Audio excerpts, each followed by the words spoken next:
Welcome to Hood War Stories. In this episode, I'll be discussing the life of Cleamon Johnson. Cleamon Johnson, also known as Big Evil, was born on October 15, 1967, in Los Angeles, California. He grew up with two loving parents, Aileen and Cleamon Johnson Sr., and they raised him in a 3-bedroom home that was located on 88th Street. They lived in a white house with a nice porch and a good-sized backyard, which included a mini playground. Cleamon and his siblings would play games in that yard and invite the kids in the neighborhood to join. The family of 7 would say grace every night before dinner. The neighbors remember Cleamon as a sweet child with a big smile. He would always help the ladies bring in groceries from their vehicles. He was also a member of the Boy Scouts, and he earned many merit badges.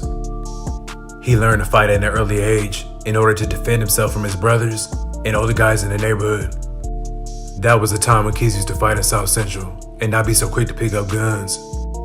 In 1969, when Cleamon Johnson was only 2, Stanley Tookie Williams and Raymond Lee Washington came together and started the Crips, less than a mile away from where Cleamon Johnson lived. Life in South Central would never be the same. Various groups of young men and boys from rival gangs, which included the Bounty Hunters, Brims, and the Swans, came together in response to the Crips. Over time, the East Coast Crips, Avalon Garden Crips, and the Kitchen Crips began to close in on Cleamon's neighborhood from all 3 sides. His neighborhood became known to be the 89 Family Swan Bloods. On a hot summer afternoon, when Cleamon was only 8 years old, he was sitting on a fire hydrant on 84th and Town when a car rolled up. A few teenagers got out the car and opened fire, striking his friend Daryl over 10 times. That was Cleamon's first up-close view of death. He was numb ever since. Not even a year later, Cleamon witnessed another boy get murdered. At that point, he was used to the violence, and he naturally became involved in it due to his surroundings. Cleamon began getting into fights at school, but through it all, he remained a good student who maintained A's and B's. Cleamon's parents would take him and his brothers camping in Oregon every year, and would often take a few of the boys in the community as well. The Johnsons weren't rich, but they spoiled their kids. At Christmas time, when the other kids would receive roller skates, the Johnson boys would get go-karts. Cleamon attended Drew Middle School near Watts at the age of 13.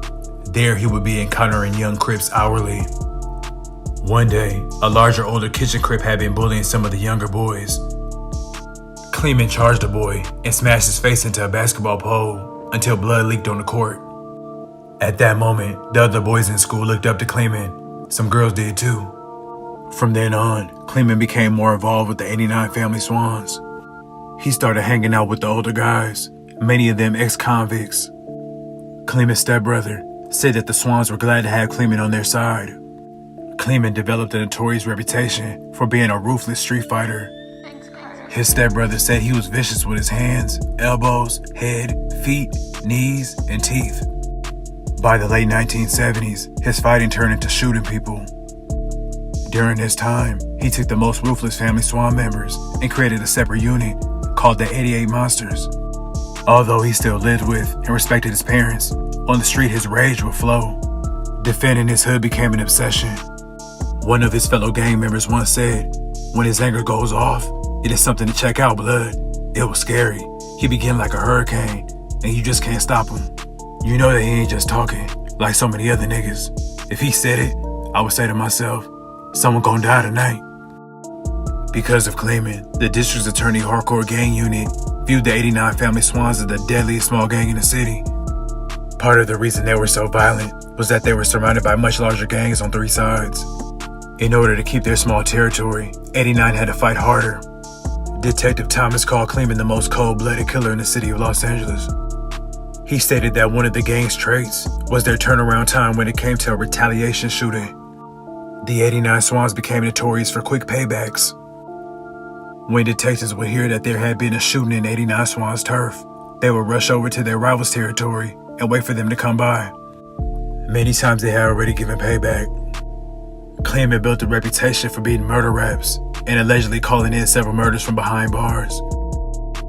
He even ordered the assassination of Detective Matthew. For a while, the LAPD SWAT team had to shadow Detective Matthew for his safety. One day in 1991, Cleamon had his guys do 2 other shootings just to get police away from the Avalon Gardens. He had guys in stolen cars waiting as getaway drivers. Once police were away from the projects, Cleamon led 10 guys, and they walked into the middle of the projects and fired more than 200 rounds. The police said that luckily only one person died that day.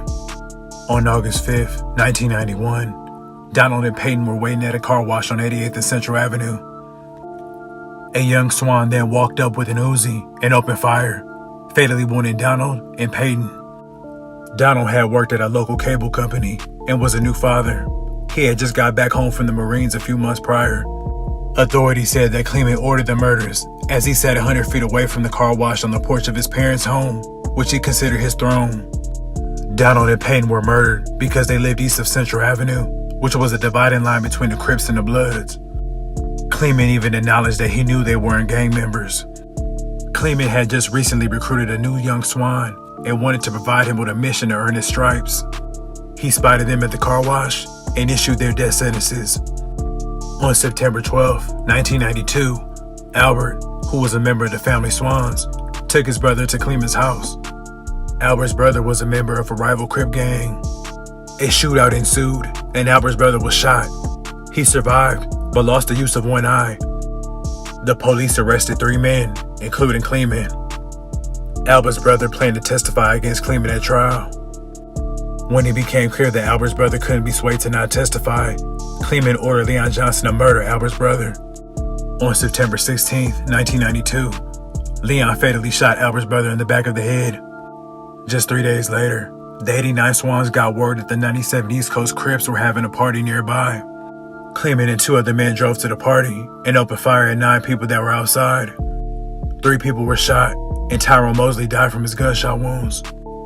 By that time in the early 90s, the neighborhood controlled by the 89 family Swans was among the deadliest in California. In 1993 alone, there were 32 murders in the gang's quarter of a square mile turf. Authorities say that the 80 members of Cleamon's gang were responsible for more than 70 murders in that decade. In 1994, LAPD issued a task force to take down Cleamon. The main problem was getting witnesses to take the stand. Many times, Cleamon was arrested as the prime suspect in a murder case, and he would end up walking free. Word began to spread in the street that he was untouchable. A former girlfriend used to ask him, "How many times you gonna get arrested for murder and then get out right away? Everyone in the neighborhood was talking about it. He's gonna get out and murder you if you rat it on him. It's really that simple." In 1994, Gloria told authorities that she saw 89 Swan member kill a man. A few days later, she was murdered. Denise Jones testified in the same case. She was also murdered. The most striking thing about Cleamon was not his tall frame, but it's his warm personality. He has a big smile and loves to joke with people. You would never be able to tell that he's a deadly monster. LAPD has linked Cleamon to over 20 murders. In September 1997, Cleamon and co-defendant Allen were convicted of murdering Donald and Peyton and were sentenced to death. Cleamon seemed unconcerned that he was headed to death row.